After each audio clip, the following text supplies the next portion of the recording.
Well, welcome back to the Sleep Edit. I am Dr. Craig Canapari. And I'm Arielle Greenleaf. We are going to talk today about a challenging topic for a lot of parents, which is specifically newborn sleep in the first 3 months. This is very top of mind for me because my brother and his wife just had their first baby. Oh, Questions. congratulations. I'm an uncle now 5 times over, which Wow. is pretty cool. Yeah. I know. I'm an expert uncle at this point. Top uncle. Awesome. Uncles.com. That's Thanks. great. I think you'd be a great Um, uncle. I am a great Yeah. uncle. Honestly, I give good gifts, like the sorts of gifts that parents don't really want to get for their Right. kids, like Nerf guns and stuff Yeah. like that. Slime. We do cool stuff. Yeah. When I get some testimonials on here from my nieces and nephews. Yeah, there you go. We're going to talk about newborn sleep, Oh, specifically sleep in the first 3 months of life for infants, a challenging and confusing time for parents who are frequently sleep deprived and have a lot of support. Right? yeah. And I think the number one thing that I like to share with newborn parents is just that newborn sleep is erratic. And it can be frustrating because you may see programs or Google schedules or methods of scheduling your newborn, and it's just not biologically like it's normal for a newborn's sleep to be erratic. Some people have unicorn babies and they bring them home from the hospital and they sleep through the night right away. And others, like my own, they are waking every 1 to 3 hours, day and night, to feed, and that's normal. So I think it's really important for us to set expectations when it comes to newborn sleep, in that it is slowly actually, it quickly matures. A lot happens over the first 3 months when it comes to a lot of things, but certainly with sleep. Yeah, I think that things will get better with time, even if you're really struggling. It's funny, my older son was one of those babies that we took him home from the hospital. My wife had a C-section the first night, and he slept 6 hours overnight, and I Ugh. woke up in the morning and I was worried that he was Oh, dead, and I ran to his room, it was okay. But I think that there's a massive range of what is normal sleep in a 24-hour period. So for a newborn, that could be anywhere from 13 to 14 hours or 20 hours within a 24-hour period. So if you have a baby whose natural sleep needs at that point is 20 hours a day, you are going to feel like a parenting genius. It is going to go so smoothly for you. No matter what you do, your baby is going to sleep well. Now, these high sleep need babies, you might have struggles later on when they're, say, have to, if they're going into childcare or something like that, they can't nap as much as they want to. But in the newborn period, they're very easy to deal with. The children who are on the low end of the spectrum tend to represent a real challenge for parents because I can guarantee you those 13 or 14 hours are not happening in a row and they are scattered throughout the day. These are the parents who really struggle quite a bit. There's a typical pattern of newborn sleep. So, what we know about newborn sleep was clear probably pretty early on. There's actually a famous book I got right here. It's a Sleep and Wakefulness by Nathaniel Kleitman. And Kleitman graphed out his newborn daughter's sleep periods in the oh, first 3 months of life. And what he saw was that essentially there'd be a period of sleep, which could be anywhere from 1 to 2 hours. The baby would wake up, cry, want to feed, parents would change their diaper, etc. And then pretty soon after that, the baby would start to get tired again, need to get put down again, or fall asleep in a parent's arms, fall asleep in a lot of different places. And the cycle would just repeat itself. So there's this sort of inherent rhythmicity to it with a cycle length of like probably 2 to 3 hours, maybe a little bit shorter in the immediate newborn period. I've always seen that newborn, like one single sleep cycle for a newborn is shorter than an adult's, but I always have seen it as 30 to 45 minutes as a single sleep cycle. So I think what you're referring to is the ultradian cycle. And that is when we look at measurement of brainwave activity during sleep. So we will see people, most adults and children older than 6 months of age, we will see them cycle through non REM sleep, then REM sleep, and then maybe have a brief awakening out of REM sleep, then fall back asleep again. In an older child or adult, that is 2 or 3 hours. In an infant, that is typically 60 to 90 minutes. And one thing that I think is important for parents to understand as well is that the way that infants cycles through sleep, especially young infants and newborns, is different than the way that older infants do.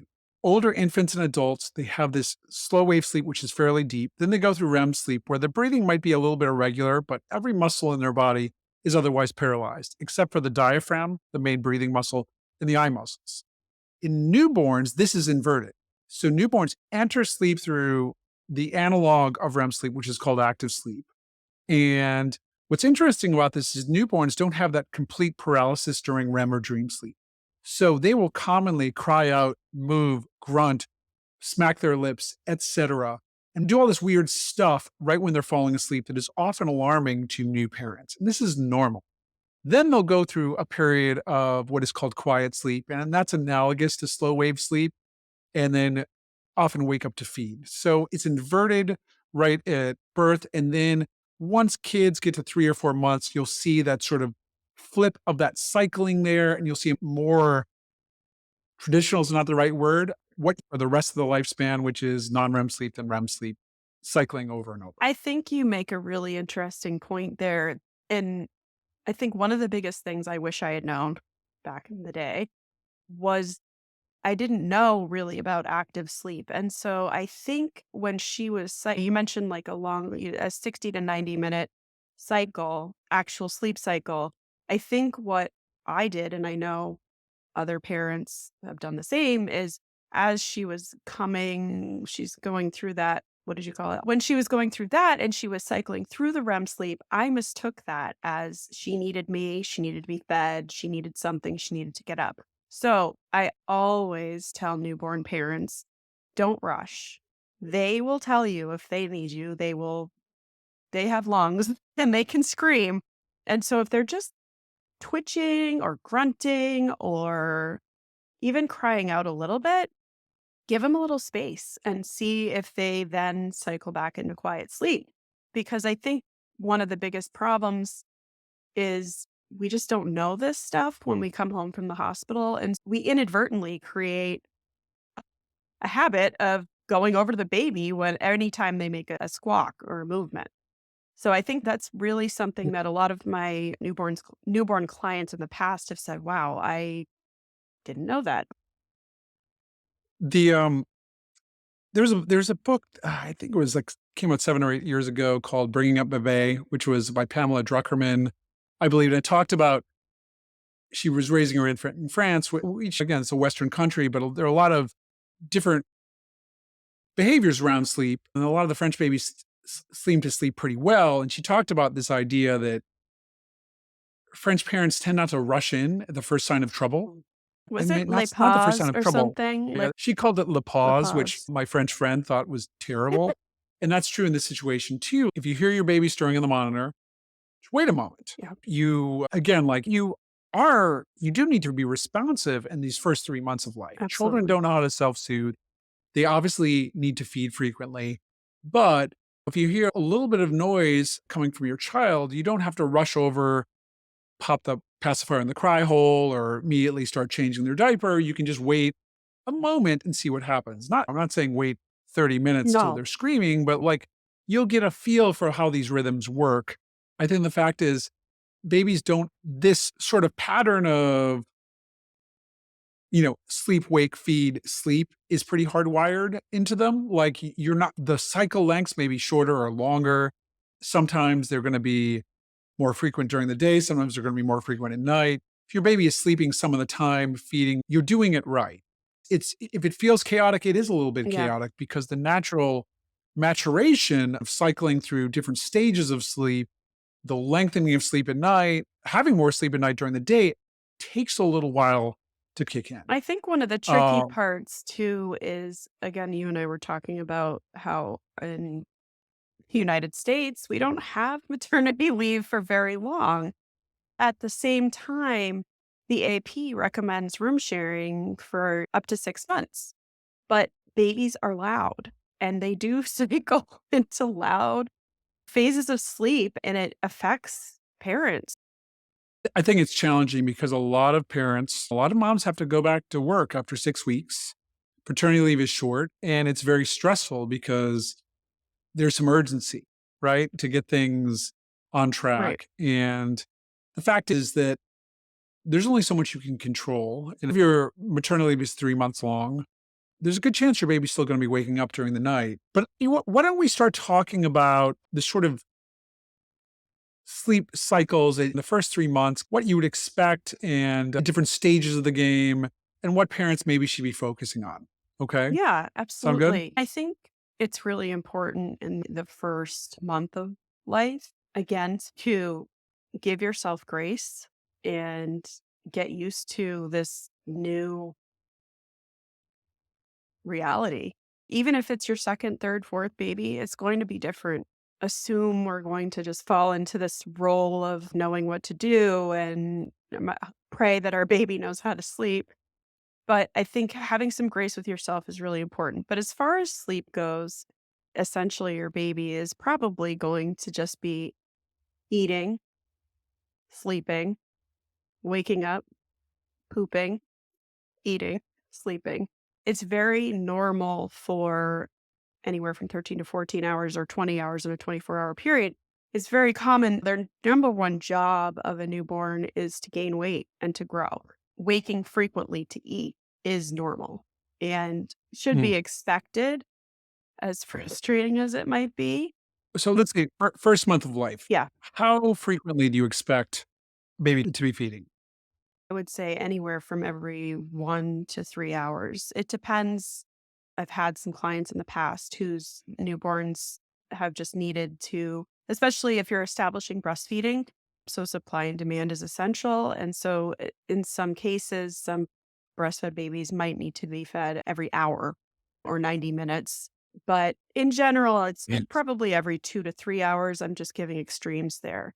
So they're definitely waking at that point. I think it's important to Yeah. understand too, like, Right. I think some parents think that they need to start keeping them awake or trying to keep them awake. And I think it's important to follow your baby's cues at this stage because you don't want to keep a baby up because it's just going to make them uncomfortable and grumpy. And then it's going to make you uncomfortable and grumpy.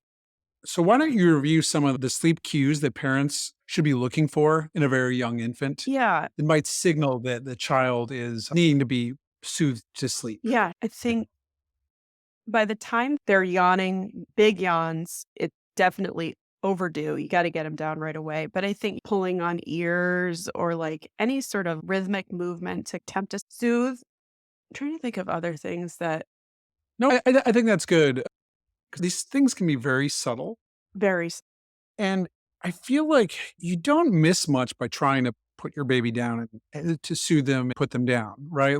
They'll let you know if they're not ready to go to sleep. exactly. And that's why Uh, I think following cues, and especially in that first month of life, is probably your best bet. Do not try to look online for newborn sleep schedules at that point because you are just going to drive yourself crazy and you'll be expecting something that is not biologically normal. yeah, I think this is the biggest challenge of the first month is parents just learning their baby's rhythms. I think something that's very important to think about immediately in that first month is safe. And I cannot overstate the importance of this because young newborns and young infants are vulnerable. And again, this is always a difficult topic to talk about because it's stressful, but infants are at risk for suffocation and they're also at risk for something called sudden infant death syndrome. So I just want to quickly review the American Academy of Pediatric recommendations for safe sleep. Yep. And I'm going to go primacy is back to sleep. That means having your baby being put down on their back on a sleeping surface that is separate from any other human beings with no soft pillows or blankets nearby. You can have your baby swaddled. You can have your baby in a sleep sack, but not with loose pillows, blankets, stuffed animals, or bumpers. And I can tell you, I used to use a photo on my website and presentations was of my 3 or 4 month old holding a teddy bear and sleeping. And I'm like, that's so cute on a side. And I'm like, that's so cute. It doesn't really scan that well. And those of us who are sleep professionals, it is really common to look at stock photos and product advertisements with infants in terribly unsafe sleeping environments. Yeah, I have a picture of Ashley sleeping in the rock and play. You know, I think that's now off the market. Yes. There's also a recommendation for room sharing, but not bed sharing. And to be honest, I used to be a little skeptical of this because when the recommendation first came out, I thought the evidence it was based on was fairly weak. But with the most recent iteration of the safe sleep guidelines, which we'll link to in the show notes, there was some research that was fairly compelling that room sharing, at least in the first 6 months, which is the AP recommendation, does reduce the risk of SIDS. I think there's one important caveat to offer here, which is that if room sharing with your infant is resulting in unsafe sleep behaviors, which is most commonly taking your baby up, falling asleep with them on a chair, a sofa, etc., then you're probably better off speaking with your pediatrician and maybe having them sleep in a separate room. I was just at a sleep conference where they were talking about you can have your baby in your room, but it is okay to use a visual barrier so you are not staring at your baby and rushing in every time they stir or move. Also, when they get a little bit older, so they're not staring at you and wondering why you aren't rushing over and giving them attention when they're doing something cute. That's helpful for toddlers Um, too, so I think yeah. that visual is that's a really good point. I had a And just to question. hit a couple other safe sleep Yeah. things, using a pacifier in the first 6 months, breastfeeding, avoiding tobacco exposures, co-sleeping and bed sharing can be a hot button topic. Again, at the conference I was just at, some parents, they had a survey of parents who were co-sleeping and said, and the title of the talk was "Don't Judge Me because I'm co-sleeping." And I think that the challenge is that there is a suffocation risk with co-sleeping. There are ways to reduce risk somewhat. Having no other adults or children in the bed, having the mattress on the floor so there's no risk of entrapment against the wall or the child falling off of the bed, having the parent, basically you can't have any blankets or pillows anywhere near the baby. I think the best thing for parents, again, often you're breastfeeding a lot during the night. Do you like those bassinets that are directly attached to the side of the bed? I think those are safe. The co-sleepers that go in the bed in the sleep positions, those aren't safe. Don't recommend those. But I think certainly what I'd say for parents is talk about this with your pediatrician, especially if you feel like you need to deviate from these guidelines. They're there for a reason, and that's the reason is to prevent something tragic from happening. Some of these recommendations are hard to follow. Yeah, one of the things that's in the news right now, but was part of the new safe sleep guidelines is avoiding weighted sleep products. So, no Mhm. weighted swaddles, sleep sacks, and there's a push right now. Some big retailers are pulling them off the market because of the evidence that they are not safe. This one is a big one to me because the marketing is slick and they know that you're tired. They know that parents are looking for anything that might help their baby sleep. And look, this weighted swaddle will help your baby feel cuddled while you're not cuddling them. Avoid co sleeping or whatever it is.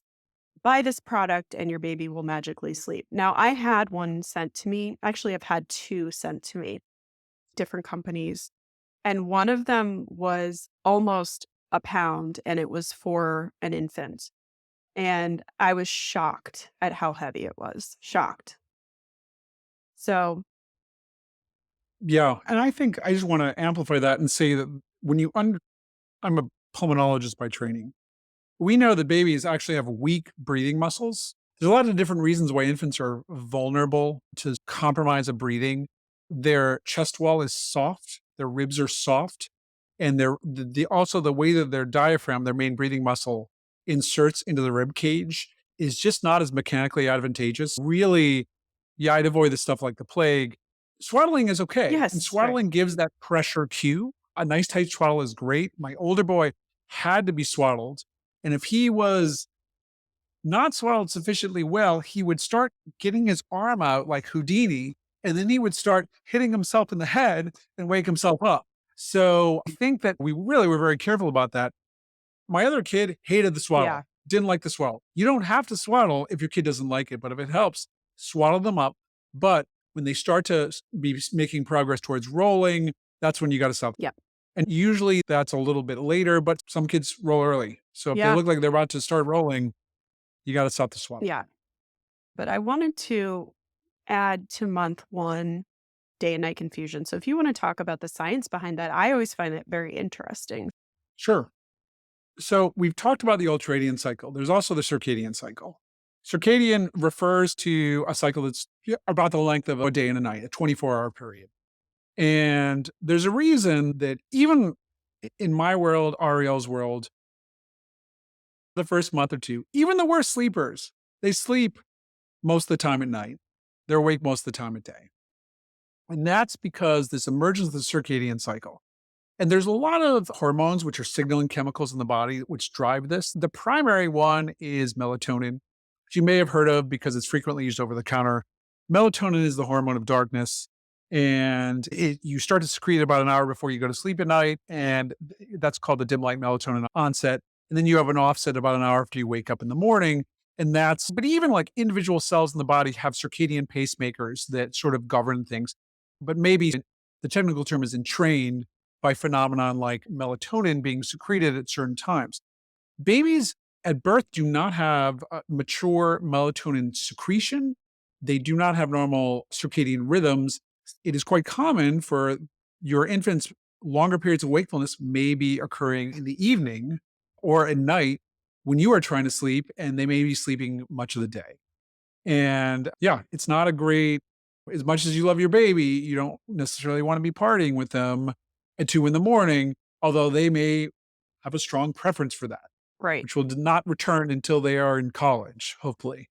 What do you do with a parent who's dealing with this? How do you help them? I always like to be realistic with timing because it's not something that's going to be fixed overnight. I think when we talk about adjusting sleep or sleep learning and things like that, we think that there are going to be immediate results. But when it comes to newborns, you can try things and sometimes they'll work within a few days. Sometimes it'll be a few weeks. Other times they just don't ever work until you're able to do more formal training. But with this particular problem, I recommend getting baby outside into the light, or if you can get them into sunshine, if they're awake long enough, that's great.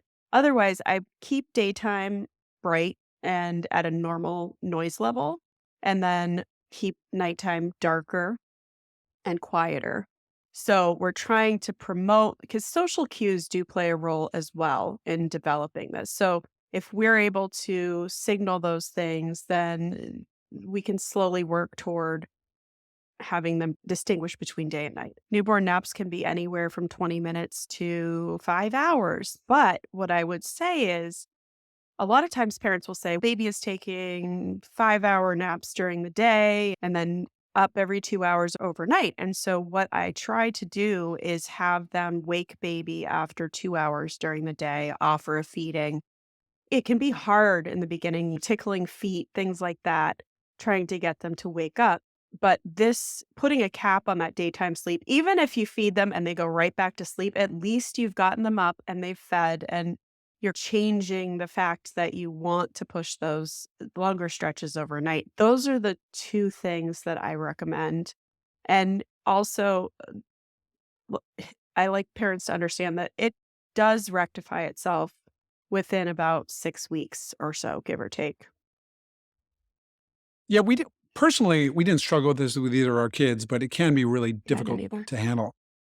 One thing I want to talk a little bit about is sleep in motion versus sleep Oh, yeah. in a crib. When I lived outside of Boston, there was a well-known Starbucks, and the Starbucks had a drive-through. Oh, yeah. So if a mom was desperate for their child to sleep, they would hop in the car and drive to Starbucks and drive back. And that from where we lived, that duration of drive was about 40 minutes. So sometimes if you were desperate to get your kid to sleep, you'd go get yourself a cappuccino or something.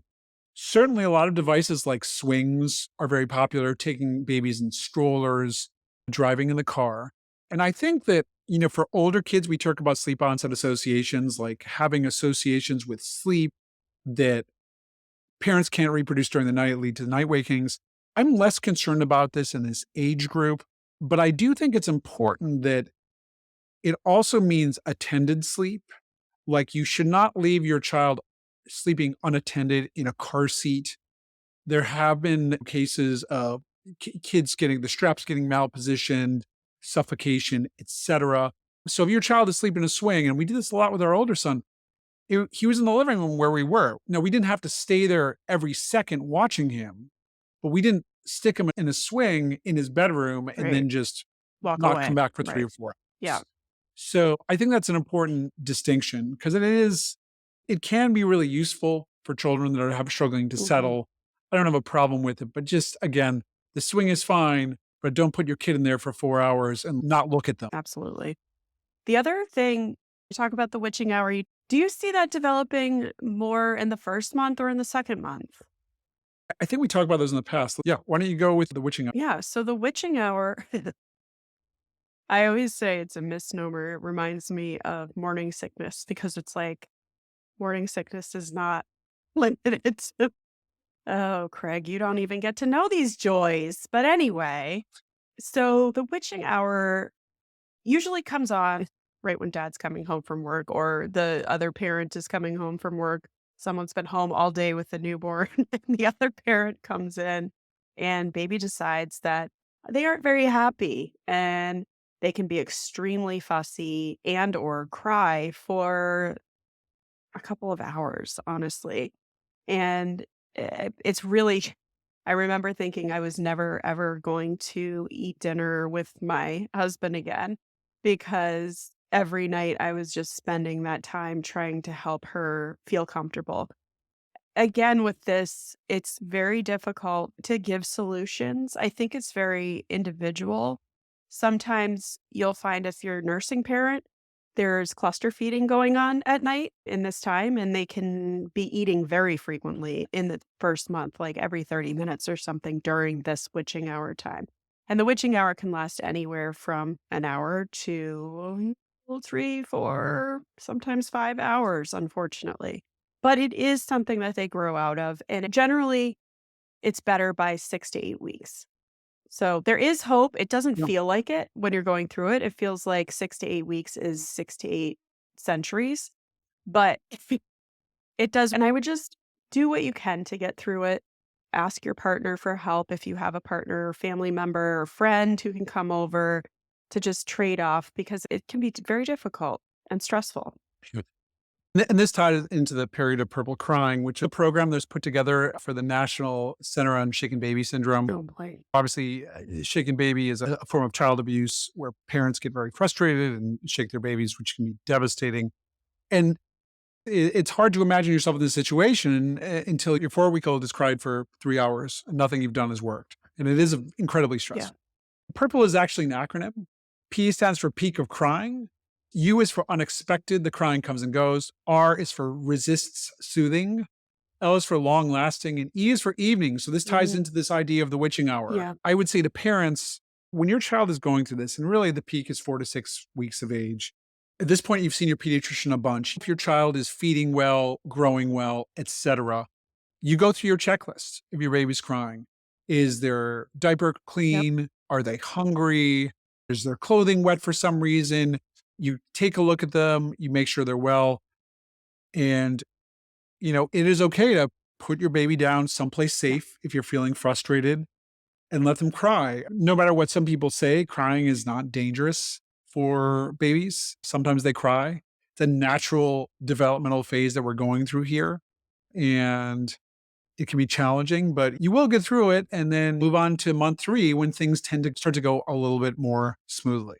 I wonder a little bit about colicky babies and that diagnosis in general, but because I feel not every baby has purple crying.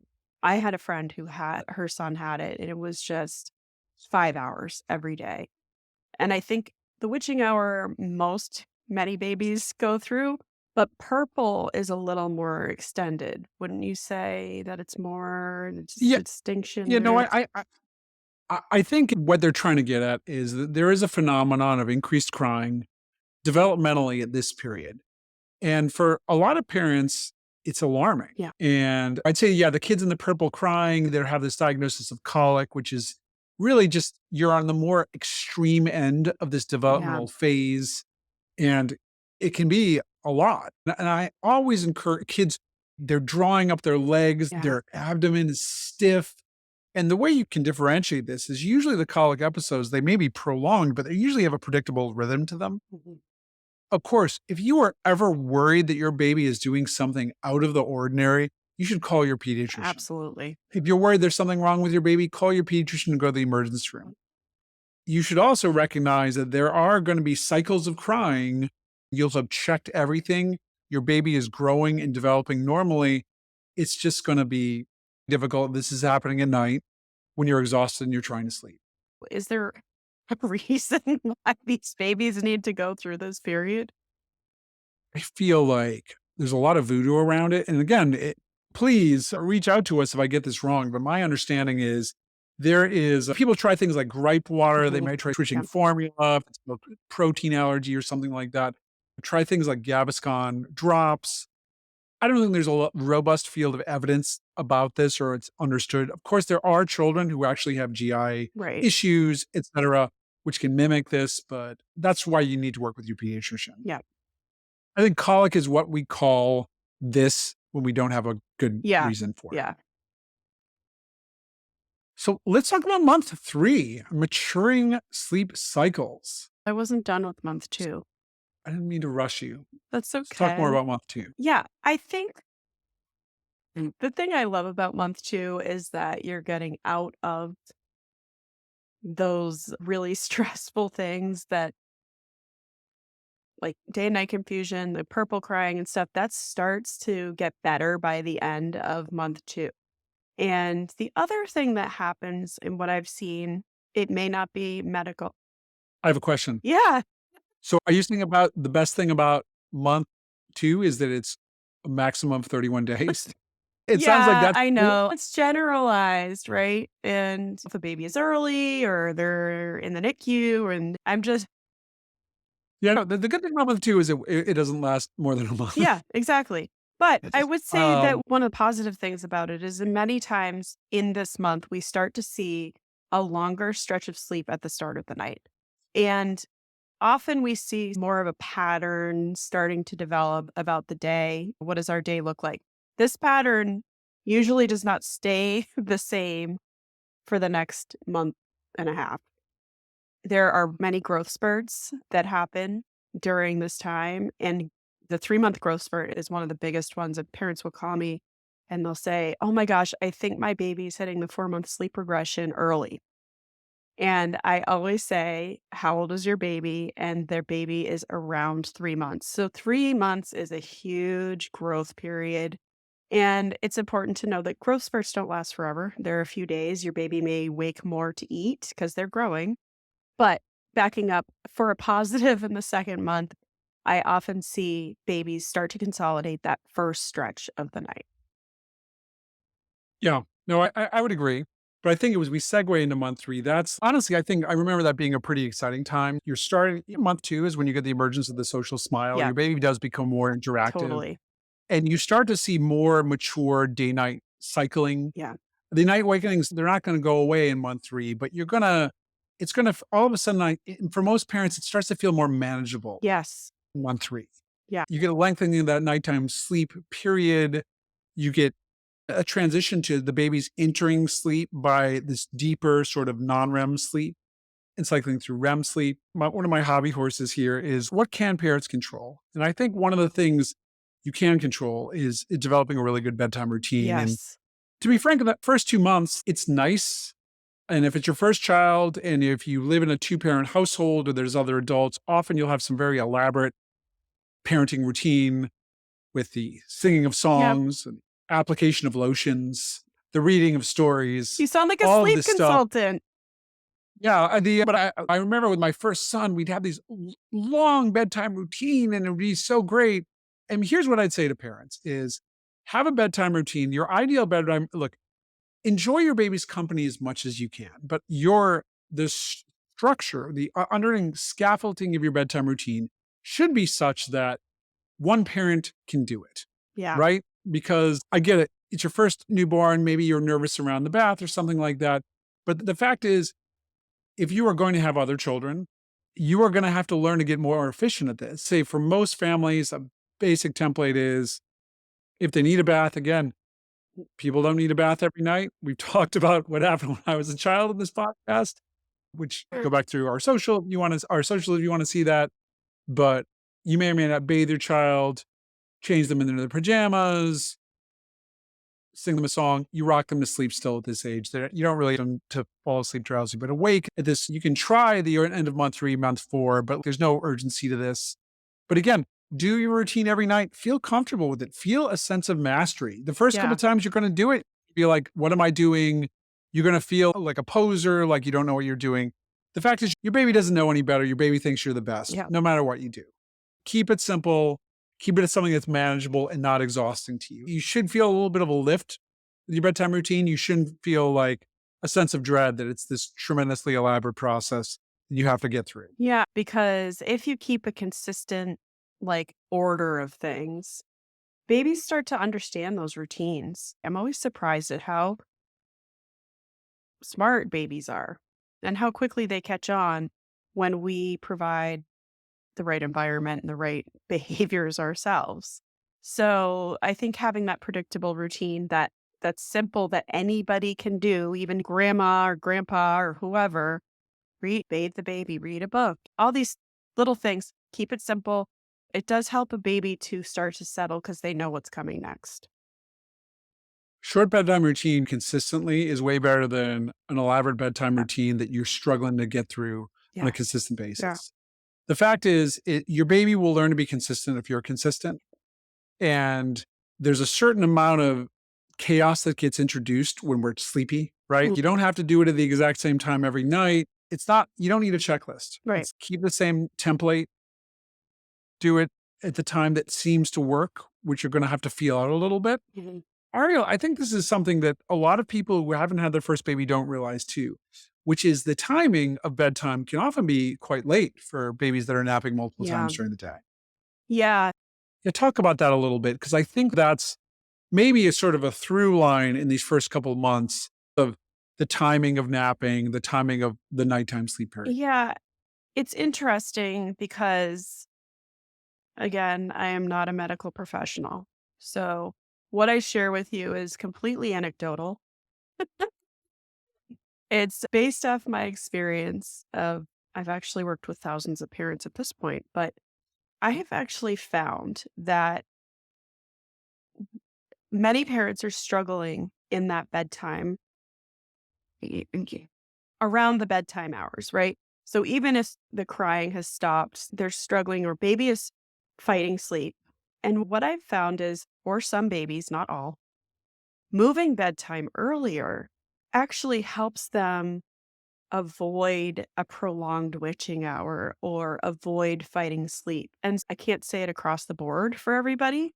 I knew a baby that was consistent. He had to go to bed by 6, which is not what people think when it comes to newborns. Newborns, everyone is always saying 8 o'clock, 9 o'clock, 10 o'clock, 11 o'clock. And that's just because they're getting used to their routine. As far as daytime goes, it can start anywhere between 6 a.m. and 8 a.m., really. And then in the beginning, your baby is not going to be able to stay awake for long periods of time.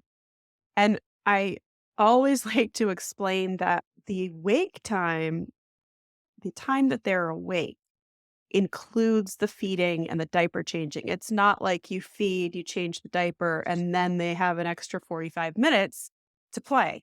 It's really that 45 minutes includes all that. And so for some people, especially a nursing mom who child is cluster feeding, whatever it is, it might take 30 minutes to feed them and then 10 minutes to change them and put on a clean diaper, and then you're back asleep.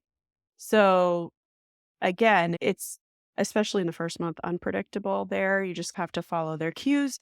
But I think bedtime starts to back up for most babies by the 3rd month. I Okay. think bedtime becomes apparent that the child is ready for bed earlier, say 7 or 8 o'clock or something like that, by around the 3rd month. And I feel like if parents are consistent with bedtime and they're following things, usually the baby gets used to it and because their rhythms are starting to become established And I was going to say about the third month too. Again, this is not all babies, but some babies they start to consolidate their daytime sleep, and those 20-minute cat naps can suddenly become an hour long throughout the day, because cat naps are normal in newborns. Cat nap is anywhere from 20 to 45 minutes, and they can be very frustrating if you want to get something done.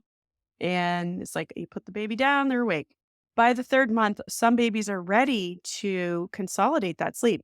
Not all, but if we look at their day and then we offer that pause before going in, I've had good success with some babies who then put themselves on their own schedule. It's usually about 4 naps by the 3rd month. Before that, anywhere to 5 to 7 naps before that. It's all naps, right? It's Yeah, like it's nap just and lunch. naplets, all 24-hour Yeah. naplets. But in the 3rd month, you're usually looking at 4, maybe 5 naps throughout the day, and then by the 4th month, 4 naps is usually what 3 to 4 naps, because again, some babies are consolidating into 2 two-hour naps and an hour-long cat or 3rd nap or whatever. So, definitely the naps drop quickly as they get older. Yeah, and certainly there are other factors here. If your child is entering childcare Right. at 3 months of age, often they will adapt surprisingly well to the schedules there. Yeah. It's just the baby's learning. So if you don't have anything else in this, we could talk about sleep tools and technology. Such Um, as so let me see. let me offer the caveat that when my sons were little, we had an audio monitor and we didn't have a video monitor for lots of different reasons. It didn't really feel particularly necessary to me. And now we're in a kind of a different era of Mhm. technology. So there are smart monitoring technologies. I'd say the Nanit is the most popular of these, but there are others as well, which I'm appreciative of because like they really have both provided technology and paid for a lot of research, not research that I've done. I don't have a conflict here. But in the community, they're very involved in like sleep research. And then there are applications like you had mentioned Huckleberry, which Mhm. is one that purports to offer idealized nap intervals for people. And then there are technologies like I'd say in the sort of the most famous of these sort of responsive bassinets is the snoo, which is designed by Harvey Karp. So let's start with monitors. Mm. My take on monitors is that the main purpose of a monitor is to know whether or not your child needs you when you're sleeping deeply, or if you're in another part of the house. Everything else is just gravy. Mm. If you are a person that likes data, you might find one of these smart monitors helpful. If you are a person who struggles with anxiety, you might find this data to be overwhelming. And there's a phenomenon in adult sleep called orthosomnia, which is people have sleep trackers, like I wear an Aura ring, and their sleep gets worse because they're obsessing about the data. And I've definitely seen that in a couple of different contexts where parents are really worrying about, say, how their child's proportion of REM sleep or something, Yeah. which is unclear what how meaningful this data is. So if you find that you're struggling with this data and you feel like your pediatrician tells you things are going great, you feel like what you're doing is working, except but the monitor is giving you data that suggests that's not the case. I think you've got to go with your gut. I also know that this way that the people get the data from the Nanit is by having their smartphone by their bed and they use it as a monitor. I think obviously some people struggle with that, having their phone in proximity to their bed, because obviously you may look at your phone and then look at other stuff on your phone in the middle of the night, like Instagram or YouTube, and that can be counterproductive for your sleep. What's your experience been with smart monitors? Yeah. So I just feel, we have access to so much information now. And sometimes that's great. And sometimes it's horrible. And I feel as though a lot of the moms that I work with are dealing with some level of anxiety. And especially because they're sleep deprived, which makes perfect sense. The two go hand in hand. So the problem that I have with it is that parents can get obsessive about watching them a child's wake up, just staring at it because they almost have PTSD from the child waking all night or something like that. Staring at it, keeping it on. And then with the stuff that provides data, they're like, oh my gosh, my child is moving so much throughout the night. And I say, is your child crying out? No. Do they seem like they're uncomfortable or whatever? No. Then why is this important to us? Is your child well rested? Does the child seem well rested in the morning? Are there any behavioral issues? No. And so it's stop stressing. And I tell parents this so much. I'm like, back away from the monitor if your child needs you. It's fine to have a video monitor. I totally respect that. It's your choice if you want to have a monitor that is monitoring every single move. But I have a real problem with the fact that so many of the people I've worked with, it causes so much more stress. And Mm. especially the ones with the pulse ox on them, Oh, because they can easily come off and then they think the child is not breathing or there's false alarms. And so talk about it's hard enough to get through the infancy stage. So that's where I'm like, it's great to have information, but do we really need that much information about our child's sleep if they are healthy and normally developing? I'd say I have a huge problem with the cardiopulmonary monitors because there's no evidence that any sort of monitoring prevents SIDS, right? Yeah. And there are lots of studies on this. So, first of all, it gives a sense of false security. Mm, Like, be like, oh, the monitor's on. So maybe I could be a little bit more relaxed about safe sleep guidelines. Or maybe I don't need to worry about having blankets in the bed because I've got the monitor on, right. which is potentially dangerous.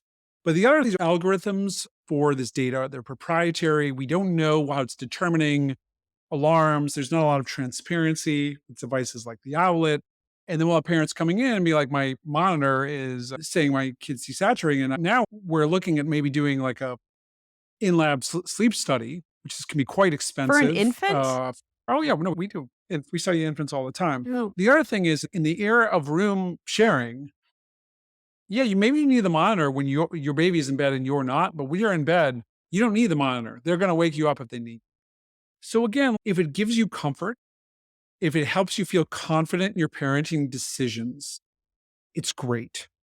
If you feel that the monitor is giving you data that doesn't feel like it fits with what you're seeing when you're looking at your baby, or it's making you feel bad about some of your decisions, less confident or anxious, Mhm. then maybe, and again, it can be hard to have this self awareness Yeah. that you perhaps need to, that it's not the right thing. And I know that there's tiers of monitoring and technology too.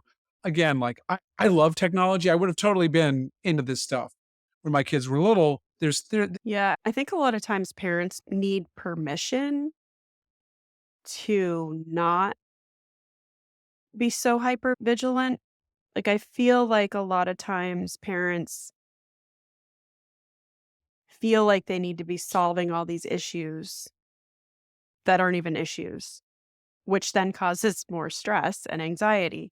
Yeah. Anytime I have somebody who is just really stressing out over it, I tell them, I try to have a heart to heart and just tell them that they should probably back away from the monitor a little bit. I would agree. Now, what do you think? Because we were just talking today. I do not have extensive experience with the Huckleberry app or anything like that. I feel like it's funny, like we don't have a go-to sleep diary app that we use in our practice because none of them really quite export things in the way that we want them to. Mhm. Though I did see one recently that was cool called the Snap D, which is just a sleep diary app put out by a pharmaceutical company in Europe. Mm, And I've been playing around with it. It's pretty good. I love sleep me diaries. I think too. they're useful for parents to understand their rhythms. Paper works well as well. What is your take on like these app diaries or like the especially ones that provide guidance to parents about sleep timing? If there's not a human behind it analyzing the data for you, then I don't waste your money because AI isn't going to. I know for a fact because I get clients who purchase apps that supposedly tell you the best time to put your baby down. Again, They probably work for some people. Otherwise, the company would be out of business. However, if it's not working, then you should probably talk to a human who can help you make sense of the data. And I cannot do my job without daily logs. And I want to see sleep and feeding. It's really Well, so I important. think this does come to selection bias. And I'd say to any parent, if you're doing any of this stuff, using any of this technology and it's working great for you, that's Yeah, wonderful. Our practices are enriched for people where they try this stuff and it doesn't work. correct. We're not seeing the people who have to succeed because they're still in business. These aren't the No, people that you and I see. well, so let's talk about this new. And I know Harvey Karp, who wrote the Happiest Baby on Block, which was a very useful baby book for me when my older son was in his period of purple crying. Yeah. So I'm grateful to him. And he created this device called the snoo, which sort of you strap your baby into it and it moves and shushes when they cry and then it ramps down. And you can either rent it or buy it. I've talked to families who really like it and it's worked well for their kids. I've also talked to families it wasn't never helpful. According to their documentation, you're supposed to use it for the first 5 to 6 months, which I would not recommend. And my concern with that is, even though it does have a weaning mode, is that you are really going to be generating a lot of sleep onset associations with this.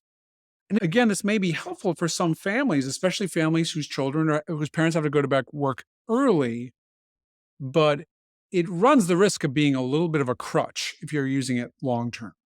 And again, like any of these technologies, if it is actively making your life worse, you do not have to use it. So if you put it, I don't know, the first month or two when it's hard, if you put your baby in it and they sleep a little bit better, I don't have a huge problem with it.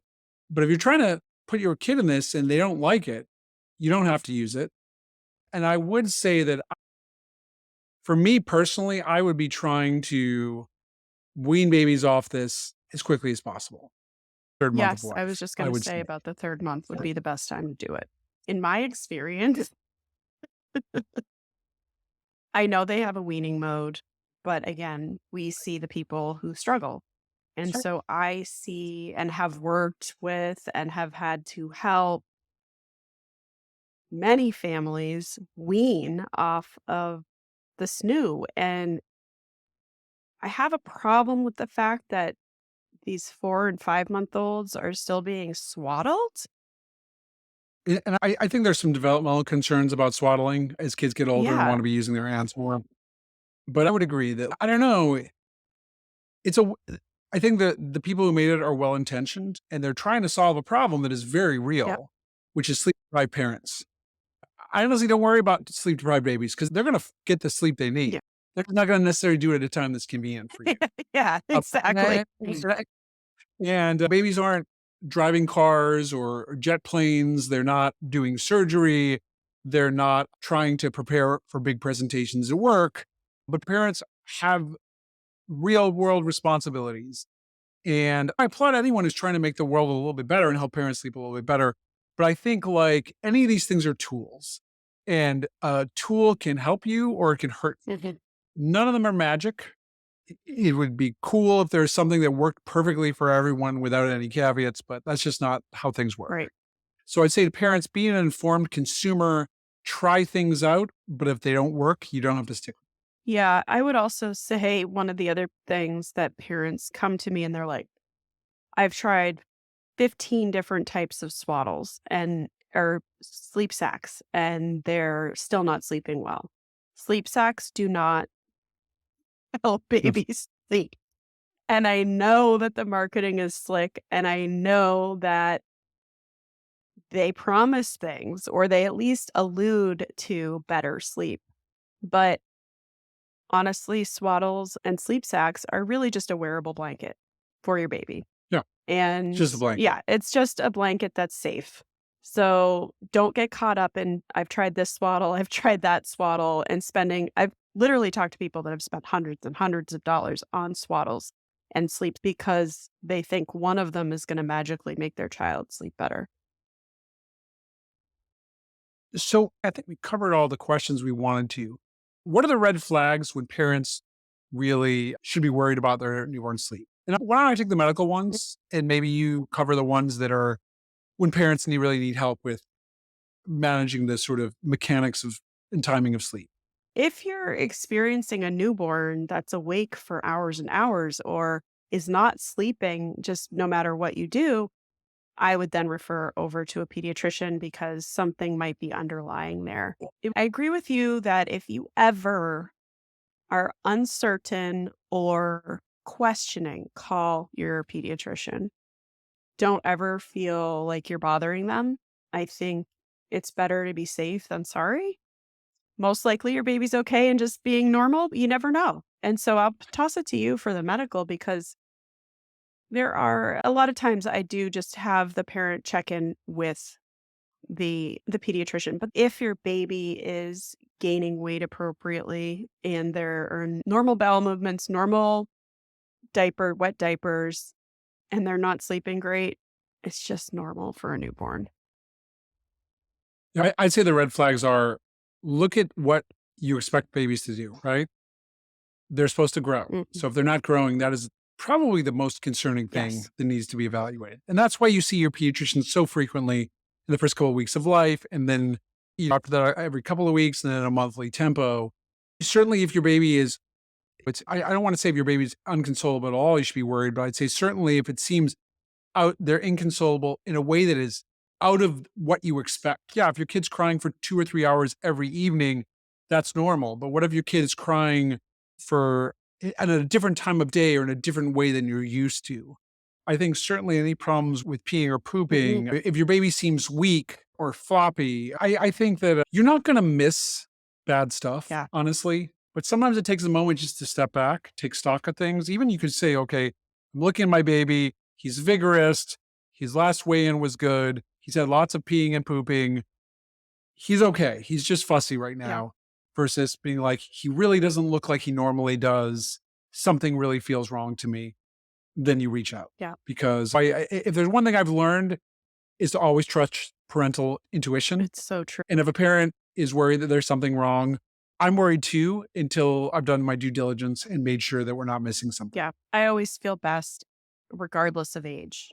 If something seems off, it's just so much better to just get them cleared medically just so that you're dealing with something behavioral. But with newborns, that's normal behavior. There's nothing we're going to be able to do that's going to magically fix them overnight. But certainly good routines, trying to follow their cues, keeping them well rested as best as you can. That's basically your job. And that and feeding them and helping them grow. Tummy time can help strengthen their core and their neck muscles.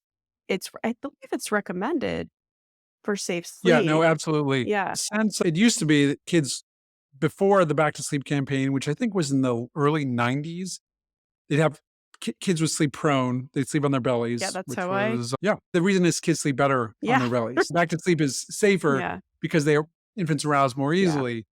It's a feature, not a bug, but that's the world we live Yeah. in. Do see some development, like delay in some motor milestones. My kid hated it. Yeah, mine Honestly, did my older too. son, oh my God, he just lay there and Oh, screamed. yeah, she screamed, Oh, and then I'm like, "Great, am I totally screwing my kid up? She doesn't even wanna do tummy time," and she just be screaming at me, and I'm like, "I can't do this anymore." So, if you okay. can't do tummy time, don't worry. Yeah, guys, feed your kids, put them down when they're tired, cuddle them, love them. You're going to do fine. Make sure that they're sleeping in a safe environment. Yeah, Take care of yourself too. Ask for help. So I'm Craig. and I'm Arielle, What's our email address again? People have questions. thesleepedit@gmail.com. And if you have topics you want covered, shoot us an email. Yeah. Thanks for listening. Thank you.